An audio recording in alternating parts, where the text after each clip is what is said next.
Ang mga kwento ng pag-ibig, kwento ng buhay, at kwento ng pag-asa dito sa Barangay Love Stories. Love Stories.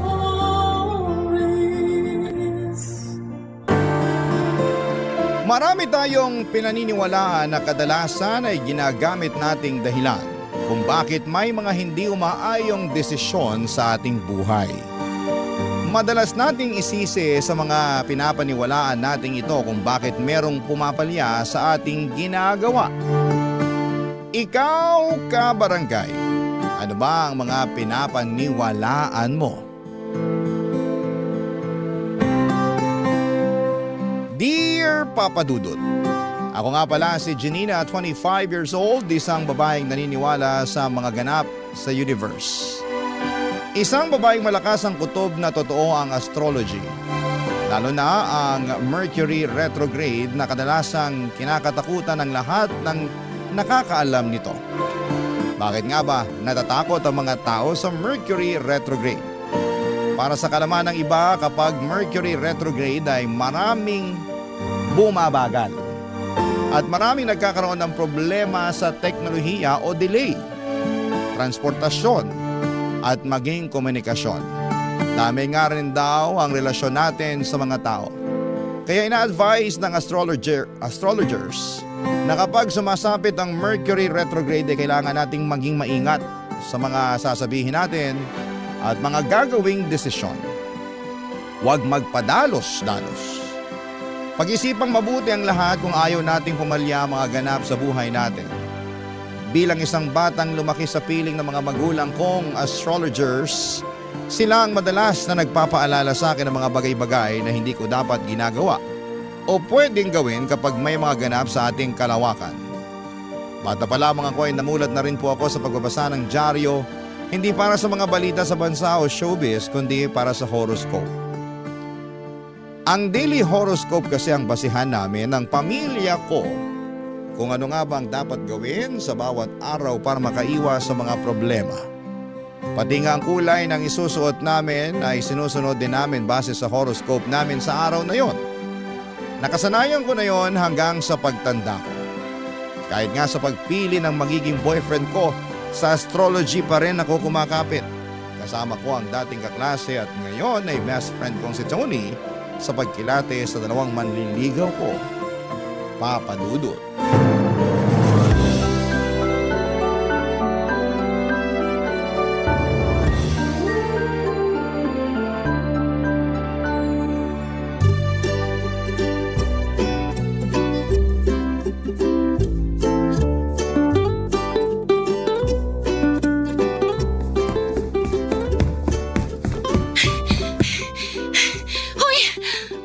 Janina? Ano bang emergency yung tinawag mo sa akin? Muntikan na ako maiipit sa MRT, mapuntahan lang kita agad. Emergency talaga to. May dalawa akong manliligaw. Girl, ang daming gutom sa manliligaw. Tapos ikaw dala-dalawa na nga, feeling problemado ka pa. I-appreciate mo ang blessings mo bago yan mapunta sa iba. Seryoso nga ako. Umamin na sina Michael at Louie na liligawan daw nila ako. Eh, di sagutin mo pareho para mabusog ka. Mukhang gutom ka pa eh. Kainis naman to eh. Magseryoso ka nga sa advice mo. Nahihirapan kang mamili sa kanilang dalawa. Ganon ba? Oo. Eh paano? Parehong pogi eh, tsaka amoy mayaman. Si Michael palang naaamoy ko sa kanilang dalawa eh. At bakit mo inamoy ang maliligaw kong yun, ha? Lokaret, magkakasama kaya tayo nun sa bar at magkakadikit. Kaamoy niya ang mga syala na mall sa Makati. Relaxing. Mabango rin naman si Louie ah. Oy, inamoy din naman liligaw niyang yan. Eme. Hindi ko naman sinasadyang mapasubsob sa dibdib niya nung huminto ang bus na sinasakyan namin, oh. Nakatayo pa naman kami noon. Wag mo na nga i-justify ang kaharutan mo. So, mukhang si Louie ang mas bet mo pagdating sa amoy. Pero pagdating sa zodiac sign, mukhang taglid ako kay Louie. O bakit? Ano bang zodiac sign niya? Cancer siya. Parang hindi kami compatible eh, sa tingin ko. Oh no, sobrang manipulative na mga yan. Tsaka kuripot habang tumatagal. Lalo na yung mga lalaking cancer, ang lala. Yung ex ko na cancer, grabe. Sa una lang nanlilibre. Nung nakuha na ang loob ko, aba, ang lakas na ng loob magpalibre. Ayaw nang mag-ambag sa mga date. At kapag hulog na hulog ka na sa kanila, Tsaka sila magiging kampante at igagaslight ka pa kapag nakahalata ka na. Malalaring mang manipulate mga yan. Hindi umaamin ng mali. Ay, kainis. Nabuhay tuloy yung galit ko sa ex kong yun. Pero very sweet naman si Louie, tsaka maalaga, no? Tsaka practical din siya. Naku, wag yan. Sa una lang magagaling ang mga lalaking cancer. At alam mo ba, kapag hindi mo sila napagbigyan sa kama, iniisip agad nila na hindi mo na sila mahal. Nakakaloka. Magdadabog at magtatampo pa ang mga yan. Diyos me. Sa bagay. Kasi super sensitive ng mga cancer sign, no?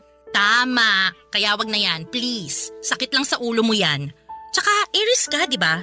Hindi kayo compatible kasi nga, fire sign ka, water sign siya. Pupuksain niya lang ang fire within mo. Gusto mo ba yun? May bubog ka talaga sa mga cancer, no?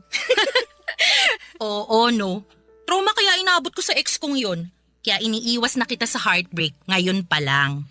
So, si Michael na lang? Anong zodiac sign ba ni Michael? Leo.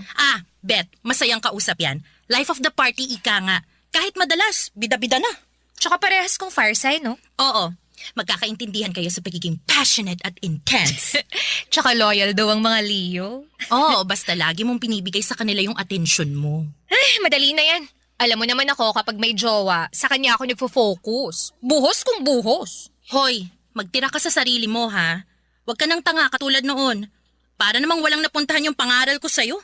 Hindi porket mahal mo ay uubusin mo ang sarili mo sa kanila. Big no. Oo na. Pero bilang Aries, wala ka nang magagawa ron, no? Kung mahal ko. Ibibigay ko ang lahat ng meron ako. Napagdesisyonan nga namin ni Tony na si Michael na ang sagutin. Hindi ko naman yon pinagsisihan. Masaya po ang naging relasyon namin. Siguro dahil parehas kaming fire signs. Para kaming si Perena ng Encantadia. Laging intense pero very passionate at mapagmahal. Palagi kami nagpo-post sa Facebook ng pictures namin. Madalas kaming nagtatravel at sobrang swak namin sa isa't isa. Kaya nga ang mga kakilala namin ay boto sa amin na magkasama. Sana raw kami na lamang ang magkatuluyan. Yun din ang hiling ko. Kasi sa totoo lang, kay Michael ko lang naramdaman ang ganon ka-intense na pagmamahal. Kaya nga binuhos ko na ng todo ang lahat ng meron ako. Nag-invest talaga ako, Papa Dudut. At syempre naging maingat ako sa relasyon namin dahil ayokong magkasira kaming dalawa. Syempre, hinaluan ko pa rin ng astrology ang relasyon namin. Wala namang masama kung susunod pa rin po ako. At ang isang kaganapan sa universe na iniingatan kong sundin nga ay ang Mercury retrograde. Lagi kong pinapaalala kay Michael na sundin namin ang mga don'ts and do's kapag Mercury retrograde para hindi kami magkaroon ng problema. Lalo't may paniniwala na madalas nagkakaroon ng problema ang mga magkarelasyon tuwing nagaganap ito dahil sa miscommunications at intense na nararamdaman. Marami na akong kakilalang magkakarelasyon na nagkaroon ng problema tuwing sumasapit ang phenomenon na ito, Papa Dudut.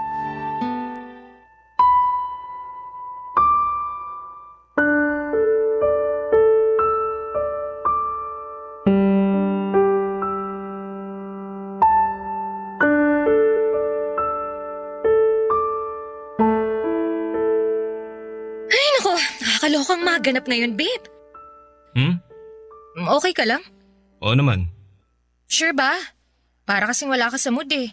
Pagod lang ako sa maraming problema sa office. Ay naku, mukhang parehas tayo. Ako rin eh. Alam mo, naloka ako sa mga ganap sa office kanina. Ang hirap kausap ng boss ko. Inaway ba naman ako dahil lang sa paperclip? Paperclip, babe! Paperclip! Narinig mo ba yung sinabi ko, ha? Dahil lang sa paperclip? Oo, narinig ko. Ay nako, hindi ko lang naisali agad sa auditing yung isang maliit na box ng paperclips eh. Aba, nagwala na sa office. Pinahiya na ako. Sinigawan ako habang naka-lunch break kami. Sinabi ko naman na late akong na-inform na isasali pala yun sa batch ng i-audit ko. Ay nako, kasalanan to nung paparating na Mercury retrograde next week eh. Emosyonal na naman ang mga tao at hindi maayos makipag-usap. Ganun din ba ang nangyari sa work mo, babe? Babe, ayos ka lang ba? Parang kanina ka pa hindi okay eh. Okay lang ako. Hindi. Ano ba kasing problema? Sabihin mo sa akin. Kwento mo naman. Hoy, Okay lang ako. Okay? hindi ka ganyan kapag okay ka eh. Eh di ikaw na lang ang mag-decide kung ano na lang ang mararamdaman ko. Total, magaling ka eh. Sabi ni, apektado ka rin ng pre-shadow ng Mercury retrograde. Shadow ng... Alam mo, Janina, ayoko makipag-usap muna sa'yo tungkol dyan sa nalalaman mo sa astrology ah. Parang awa mo na. Pause muna, pwede? Okay, pause muna sa usapang astrology para iwas away. Gets ko naman na masyado tayong emosyonal ngayon, tsaka... I mean, pause muna sa relasyon natin. Ha?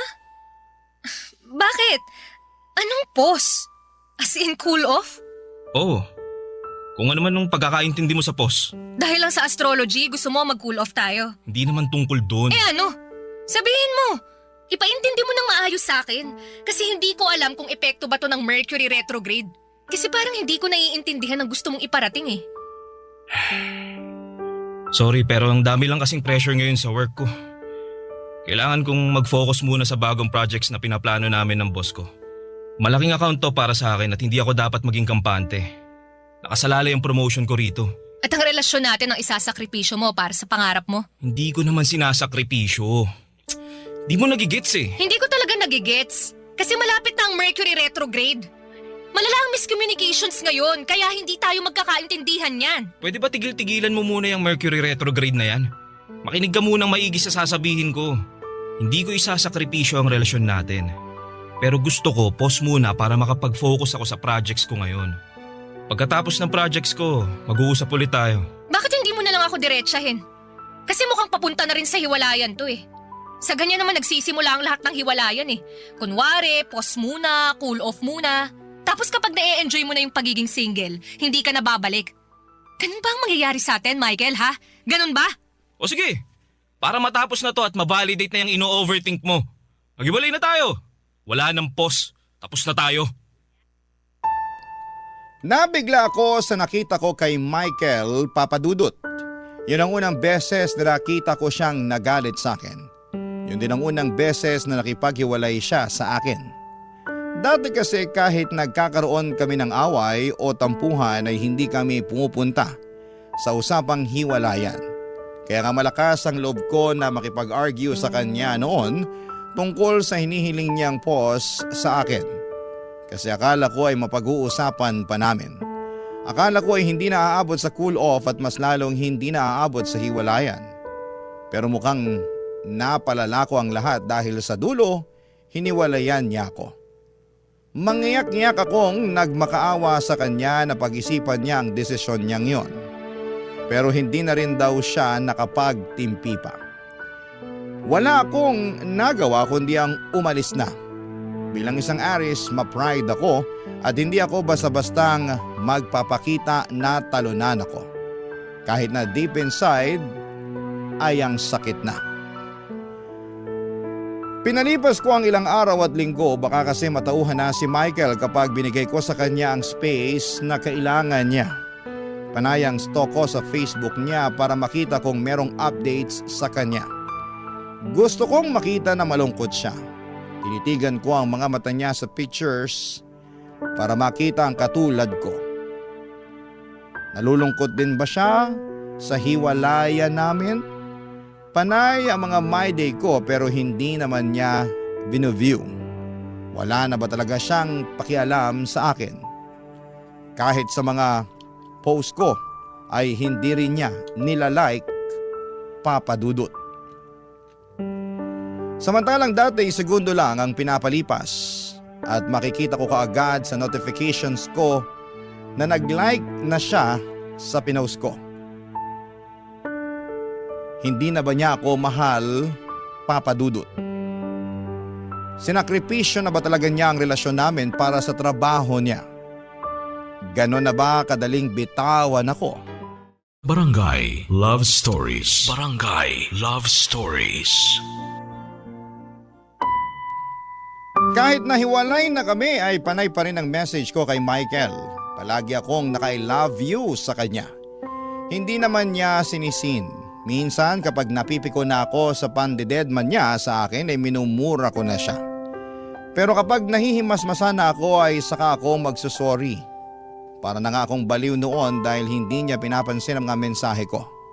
Para na akong baliw noon kasi hindi ko na alam kung kailangan ko pa ba siyang hintayin o hayaan ko na lamang siyang makamove on. Pinayuhan ako ni Tony na maghanap ng bagong hobby para makaiwas sa pag-overthink sa relasyon namin ni Michael. Sinubukan kong umakyat ng bundok kasi yon ang uso kapag broken-hearted ka, hindi ba? Pero nausog lang ako at puro pantal ang balat ko dahil pinapak ako ng mga insekto. Hindi bundok ang paraan para makamove on ako. Kaya naman next na ginawa ko ay ang pagtakbo. Kaso ang bilis kong mapagod. Mabilis din akong magutom kahit na ilang minuto pa lamang akong tumatakbo. Ang ending ay imbes na maging sexy at fit ay tumaba lamang ako dahil kain ako ng kain kada takbo ng 10 minutes. Wala akong maisip na ibang pang-distract sa akin sa pag-overthink. Kailangan ko nang ikompronta si Michael. Kung hindi niya ako kayang kausapin through chat or text, baka sa personal ay wala na siyang kawala. Pinaghandaan ko ang araw na pagpunta ko sa opisina niya. Sinuot ko ang pinakamagandang hapit na bestida ko. Nagpa-hair and makeup din ako para plakado ang itsura ko kapag hinarap ko na siya. Planado na rin lahat ng sasabihin ko. Pero nung makaharap ko na siya ay para kong inurungan ng dila. Hindi ko alam kung saan magsisimula sa mga sasabihin ko. Kasi naman ay naghahalo-halo na lahat ng emosyon ko na nagpagulo sa isipan ko.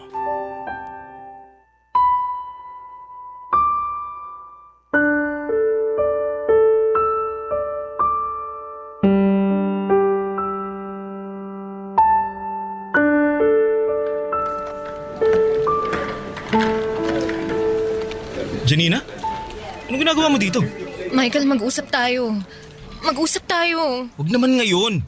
Dami kong kailangan gawin eh. Eh, kailan? Panay ang message ko sa'yo pero hindi ka naman nagre-reply.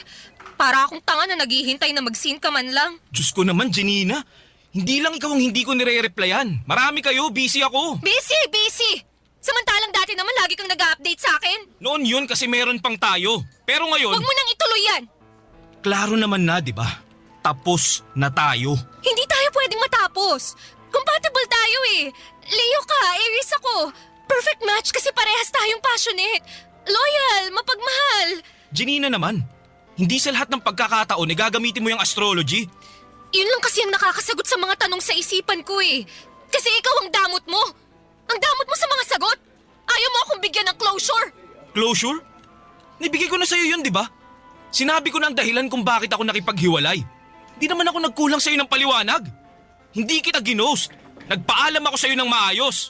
Hindi maayos yun para sa akin. Bigla mo akong iniwan sa ere. Ang ayos pa natin noon. Wala naman tayong mabigat na problema. Saya pa nga natin 2 days before ka nakipaghiwalay, di ba? In-orderan pa nga kita ng bagong damit eh. Kinilig ka pa nga noon kasi sabi mo, love language mo talaga kapag binibilhan ka ng mga damit, di ba? Ako naman yung nagpo-provide ng love language mo ah. Pero iniwan mo pa rin ako. Kumalma ka, Janina. Huwag ka namang mag-iskandalo dito sa office. Napapahiya ako. Pag-usapan natin to sa susunod. Hindi! Pag-usapan na natin to ngayon habang nandito ako. Hindi ko sasayangin ang in-important kong makeup at outfit ko para lang i-reject mo ako ngayon. Sige, sabihin mo na lahat ng saloobin mo. Murahin mo na ako. Saktan mo na ako.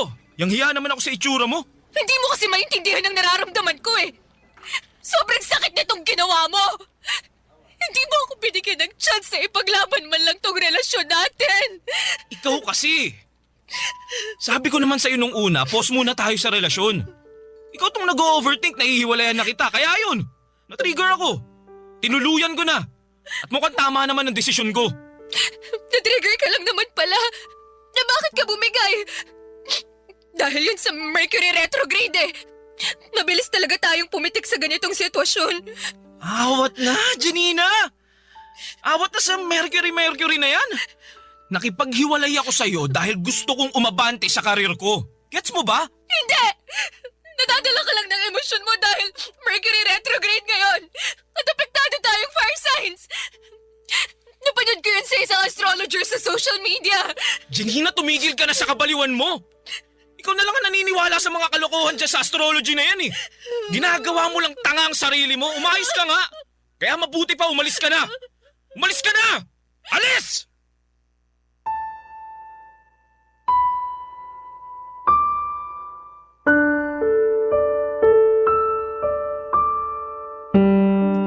Papadudod kumapit ako sa isang mesa para hindi ako mahila palabas ni Michael. Pinagtitinginan na kami noon sa opisina niya at aminado kong nahihiya na ako sa mga nangyayari. Pero ewan ko ba, parang pinipigilan ako ng emosyon kong gumawa ng tama. Pinagtulungan pa nga ako ni Michael at ng guard nila para mailabas ako ng opisina. Pagkalabas ko ay doon ako umiyak na parang batang inagawan ng candy. Naglakad ako palayo sa opisina niya at minalas pa nga. Naputol ang takong ng sandals ko. Napasakay ako ng taxi pero imbes na umuwi ay nagpahatid ako sa bahay ni na Tony. Nang pagbuksan ako ni Tony ng pintuan ay awang-awa ito sa nakita niyang itsura ko. Kalat ang mga maskara sa mukha, mata at pisngi ko. Magulo ang buhok ko at pawisan ang buong mukha ko. Pinapasok niya ako ng bahay para alokin ng alak. Alam ni Tony na alak ang nagpapakalma sa akin. Nagkataon na wala namang kaming trabaho kinabukasan kaya malaya kaming nakapag-inuman. Dalawa lamang kami noon, sinabayan pa namin ng pagbivideo para mailabas ko ang sama ng loob ko kay Michael. Lasing na kaming pareho noon. Tawanan, iyakan at mga kantsawan. Para kaming mga tanga noon. Pero sa mga broken na katulad ko ay maintindihan ninyo naman siguro ako. At alam kong maintindihan ninyo ang susunod na ng pangyayari pagkatapos ng inuman. Nag-drunk call ako kay Michael Papadudot. Suportado naman yun ni Tony. Paano ba naman kasi wala na rin siyang magawa dahil parehas na kaming lasing na lasing, Papadudot.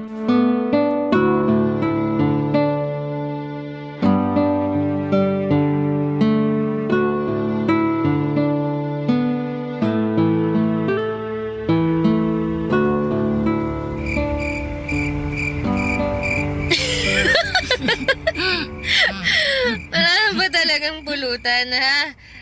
Baka mga simong-sikmura natin. May kanin pa sa rice cooker. Asanan mo na lang para magkalasa. Tony, Ano na naman? puntahan natin si Michael sa bahay niya. Huwag yun. Bad yun. Bakit? Maaga pa naman ah. Katamad na lumabas. Tsaka, lasing na tayo.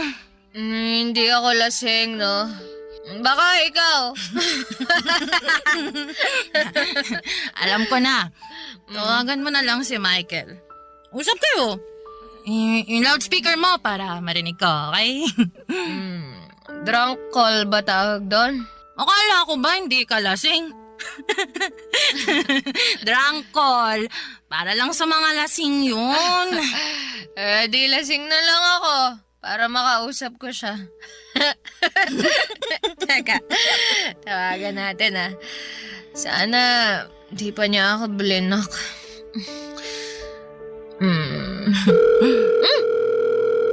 Tony! Tony, nagre-ring mo! Kring-kring, sabi.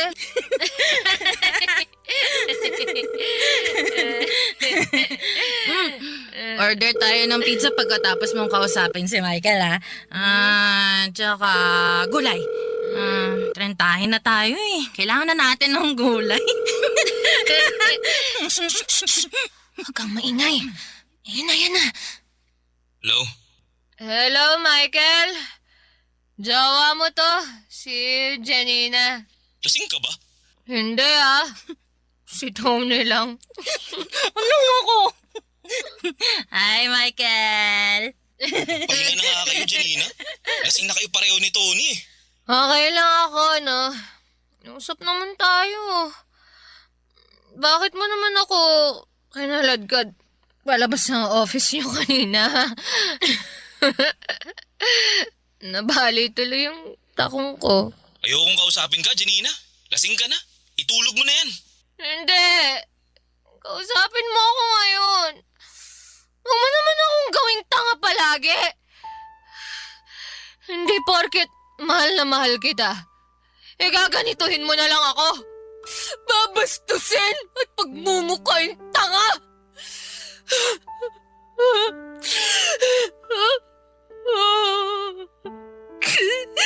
Pinili kita kasi akala ko bagay tayo.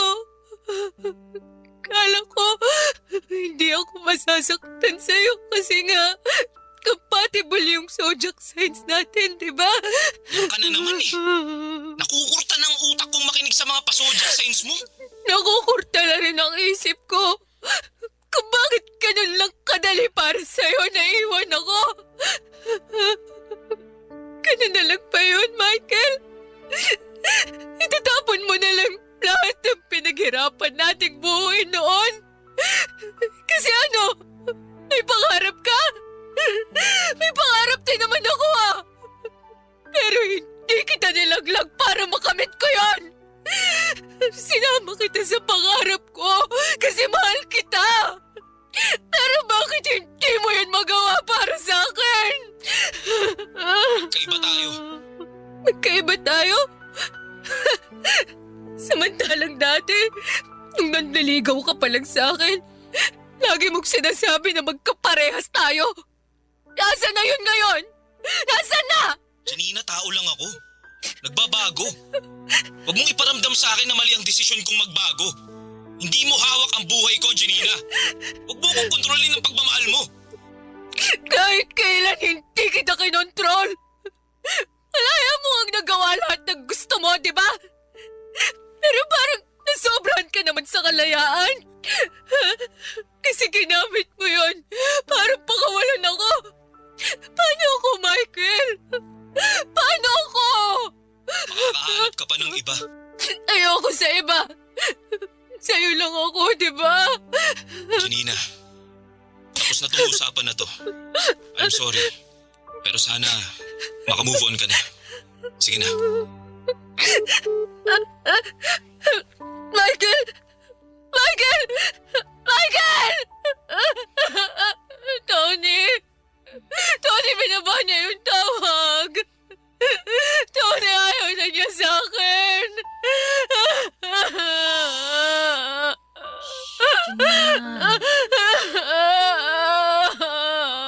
Okay lang yan. Masakit talaga sa simula. Masasanay ka rin. Ayokong masanay na wala siya, Tony. Ayoko. Hindi ko kaya.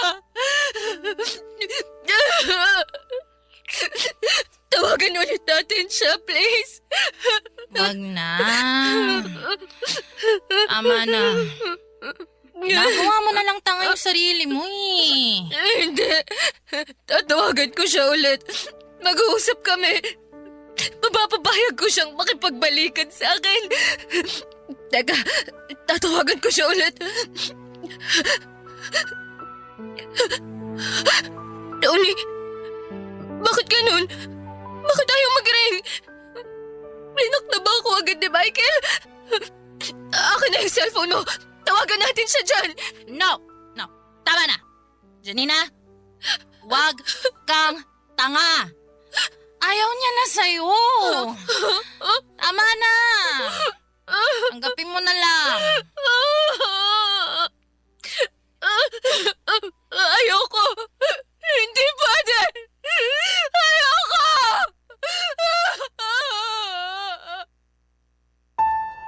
Nahiga na lamang ako sa sahig dahil hindi ko na may galaw pa ang mga paa ko. Masyado akong nanghina nang malaman kong block na ako ni Michael. Ayaw na ba talaga niya sa akin? Nawala bigla ang kalasingan ni Tony at inasikaso niya ako at dinala sa kwarto niya para makapagpahinga na ako. Pero hindi ko magawang ipikit ang mga mata ko, Papa Dudut. Panay lang ang pag-iyak ko. Basang-basa na ang una ni Tony dahil sa mga luha ko. Pero ayaw ko pa ring huminto. Kahit si Tony ay nakisabay na ng iyak sa akin. Naawa siya sa kalagayan ko, Papa Dudut. Pinilit ko siyang tawagan niya si Michael at sabihing mag-usap kami. Pero hinampas lang ni Tony ang kamay ko at sinabing itigil na ang kahibangan ko. Papadudot supportive naman si Tony sa pagiging dilulo ko, pero may limitasyon yon. Hindi niya hinahayaan na maging dilulo ako habang buhay dahil lang sa mga lalaki. Kaya nga lagi niyang pinapaalala sa akin noon sa tuwing may natitipuhan ako na manliligaw ko, na mag-ingat ako palagi dahil tanga ako kapag nagmamahal. Totoo naman, wala akong tinitira para sa sarili ko. Lahat ay binibigay ko. Huwag lang akong iwanan at mahalin lamang ako pabalik. Yun ang isang mali na ginagawa ko ng paulit-ulit at hindi ko naman pinagsisihan noon. Pero pagkatapos ng hiwalayan namin ni Michael, parang nagsisi ako na inubos ko ang pagkatao ko sa kanya. Ang hirap palang makabangon kapag ubos ka na. Ang hirap makabangon kapag wala ng dating sandalan mo na inalayan mo ng lahat, Papa Dudut. Barangay Love Stories. Barangay Love Stories. Hindi na ako muling nagparamdam kay Michael after noong drunk call na yon. Nahiya na rin ako syempre. Saka ang haba ng message niya sa akin at puro mga sama ng loob niya dahil hindi ko siya binigyan ng space tulad ng hiniling niya sa akin. Pinayuhan din ako ni Tony na mas magandang lubayan ko na rin si Michael at saka na lang guluhin ulit pagkatapos ng Mercury retrograde post-shadow. Para sure na nasa tamang pag-iisip na si Michael. Para sure nang maayos ang komunikasyon naming dalawa. Sa totoo lang ay ang hirap maghintay, Papa Dudut. Lalo't nasanay na akong kasama siya palagi at kausap. Nakakapanibago pero nilibang ko na lamang ang sarili ko sa pagbabasa online ng tarot readings ng zodiac signs namin ni Michael. Medyo nakakadilulo pa nga yung ginagawa ko. Kasi ayon sa cards ng mga tarot reader bilang isang Aries ay meron daw nakakamiss sa akin na isa pang fire sign. Matik. Naisip ko kaagad si Michael. Leo kasi siya. Fire sign. Kailangan lang daw ng time para magkaayos kami. Sabi rin sa ibang readings bilang isang Aries ay maganda raw ang magiging takbo ng love life ko sa mga susunod na mga araw. Siyempre natuwa ako roon. Isa lang naman ang nasa isip ko. Ang pagbabalikan namin ni Michael. Dilulo na akong dilulo pero naniwala ako sa mga nabasa ng mga tarot reader. Kaya hindi ako nawala ng pag-asa na after nga ng madugong Mercury retrograde ay magkakabalikan kami ni Michael. Mabilis lang lumipas sa mga araw na sa harapan na ako ng pintuan ng bahay ni Michael. Oras na ng balikan. Tapos na rin ang post-shadow ng Mercury retrograde. Papa Dudut.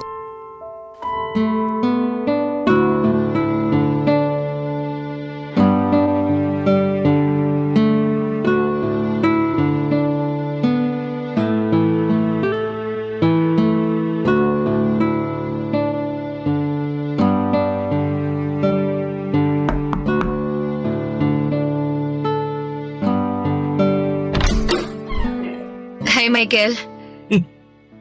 Bakit nandito ka? Pwede ba tayong mag-usap sa loob ng bahay mo? Importante lang. Hindi pwede. Dito na lang tayo mag-usap sa pintuan. Sabihin mo na lang lahat ng kailangan mong sabihin kasi busy ako. Michael, tapos na yung Mercury retrograde. Pero bakit ang init pa rin ng ulo mo? Janina! Okay, sorry. Hindi ko nababanggitin yung Mercury retrograde o kahit anong zodiac signs. Sorry. Ano mang kailangan mo? Nananahimik ka na noong mga nakaraan, di ba? Bakit nang gugulo ka ulit? Kasi tapos na nga yung... Kasi naisip ko baka tapos na yung galit mo sa akin. Baka naman humupa na. Baka naman pwede na tayong mag-usap ulit ng mahinahon. Wala na tayong pag-uusapan, Janina. Huwag mo nang ipilit ang sarili mo sa akin. Pero kasi sabi sa Sabi kasi ni Tony, bigyan lang kita ng space para makapag-isip-isip. Alam mo sa ating dalawa, ikaw tong may kailangan ng space para makapag-isip-isip. Nakapag-isip naman na ako nung mag-isa ako eh. Alam ko sa puso ko na ikaw talaga yung gusto ko. At willing akong mag-adjust sa mga gusto mo. Huwag lang tayong magkahiwalay. Mag-adjust? Oo, mag-a-adjust ako palagi para sa'yo. Kung kailangan para sa pangarap at trabaho mo, sa likuran lang ako lagi. Kahit lapitan mo na lang ako kapag may time ka. Hindi mo na kailangang mag-update sa akin o kaya kahit nga siguro hindi na rin tayo masyadong mag-date eh. Kung makakasagabal yun sa schedule mo, okay lang yun sa akin. Sigurado ka bang kakayanin mo yan? Kilala na kita. Gusto mo palagi kitang bine-baby. Gusto mo palagi tayo magkasama at magkausap. Gusto mo weekly tayo mag-date kahit walang pera at alanganin ng panahon. Willing akong talikuran ng mga yan. Basta tanggapin mo lang ako ulit. Please? Isa pang chance, Michael.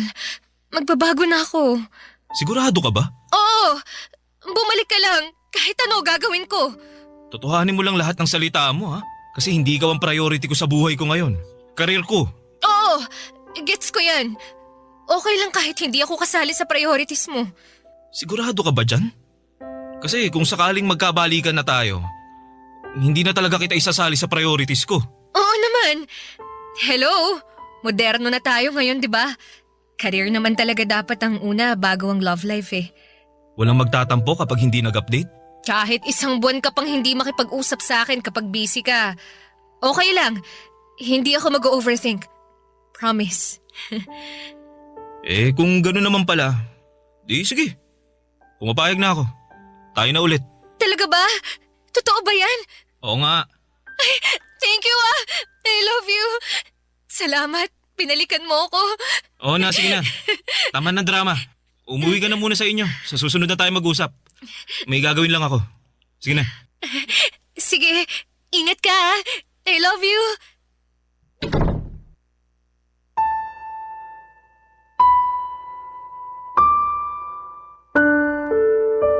Hindi ako okay sa setup naming yon ni Michael.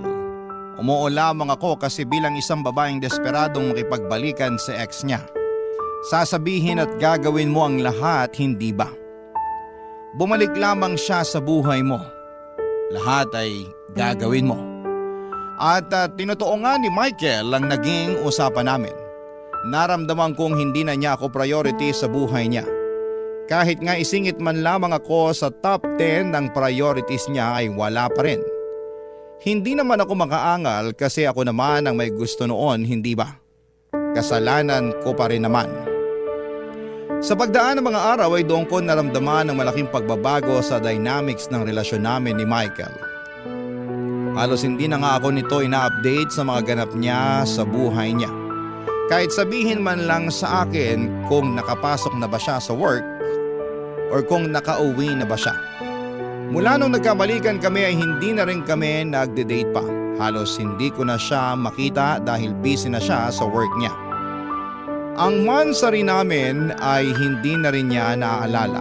Samantalang dati naman ay siya pa itong excited na ipalam sa akin ang monthsary namin.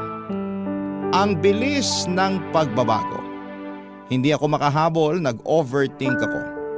Ganito na ba ang magiging takbo ng relasyon naming dalawa? Nasa laylayan na ba ako palagi ng buhay niya? Paano kapag naging mag-asawa na kami? May chance pa bang maging mag-asawa kami?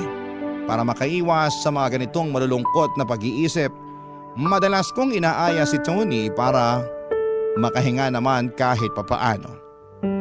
Ayokong magkwento sa kanya ng mga hindi magagandang nangyayari sa amin ni Michael. Ayokong dumagdag pa siya sa i-overthink ko. Alam ko naman kasi ang sasabihin niya kapag nalaman niya ang katotohanan. Janina, iwanan mo na siya. Tama na.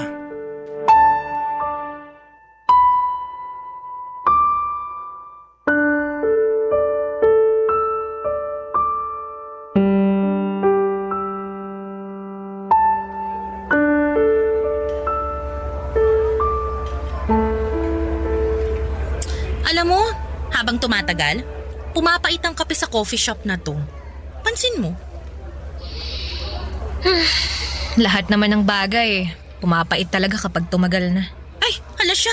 May problema ba kayo ni Michael? Walang sinabi yung pait ng kape ko sa kabiteran mo eh. Wala no. May ka na naman ah. Walang ganun. Okay kami. Okay kami. As in, super okay. Isa pang okay, maniniwala na ako sa'yo. May problema kayo, no? Yun totoo. Wala nga. Ikaw naman. Masyado mo namang nilalagyan ng mali siya yung mga sinasabi ko. Busy lang siya. Alam mo naman, 'di ba? Maraming nakatenggang trabaho sa office nila. Tsaka gusto na niyang ma-promote kaya bida-bida siya ngayon sa work. Leo nga siya, di ba? Bida-bida. Wag na nga nating pag-usapan yung zodiac signs o kahit anong eme sa astrology. Umay na ako dyan eh. Uy, ikaw ba yan? Anyari sa'yo? Ikaw, Janina the Great, patron saint ng mga horoscopes sa tabloid at social media. Biglang mauumay sa astrology? Naisip ko lang kasi, hindi naman set in stone ang kapalaran ng mga tao, di ba? Pati ugali. Hindi natin pwedeng isisi sa zodiac sign ang personalidad ng isang tao. Hindi rin natin pwedeng isisi sa Mercury retrograde o anumang transit sa astrology kung meron mang pumapalya sa emosyon o desisyon natin sa buhay. Tayo ang may hawak ng buhay natin. Wow! I'm so speechless. Nakaka-insulto ah. Talagang may pagpalakpak pa ha.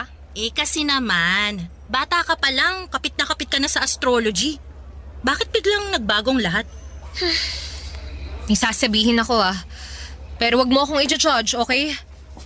Si Michael kasi... Excuse me. Hi.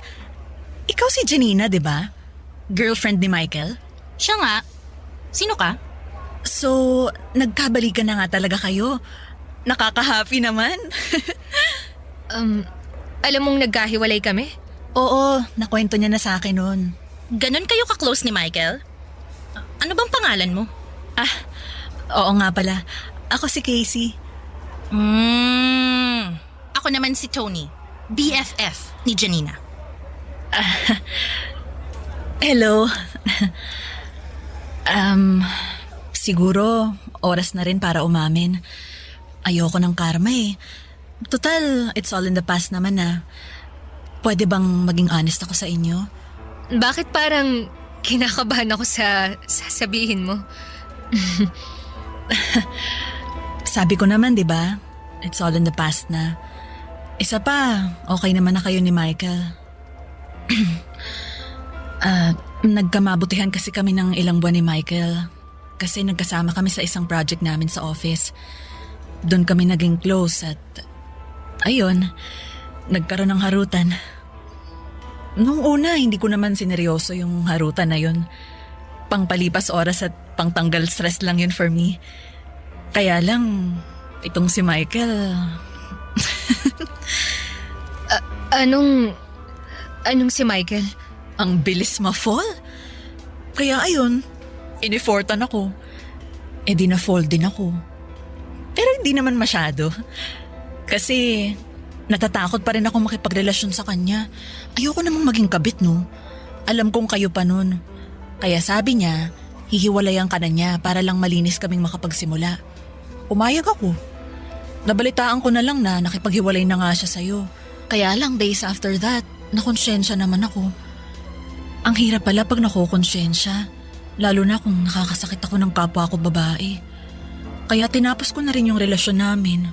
Iwas karma na rin. Saka feeling ko, hindi rin naman kami magtatagal.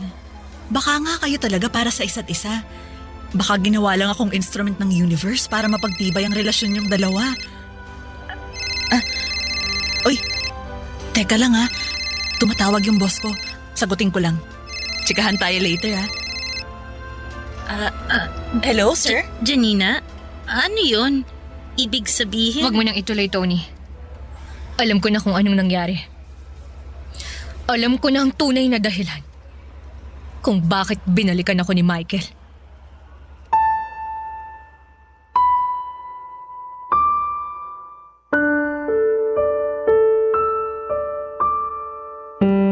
Ginamit lang na instrument si Casey ng universe para maging matibay ang relasyon namin?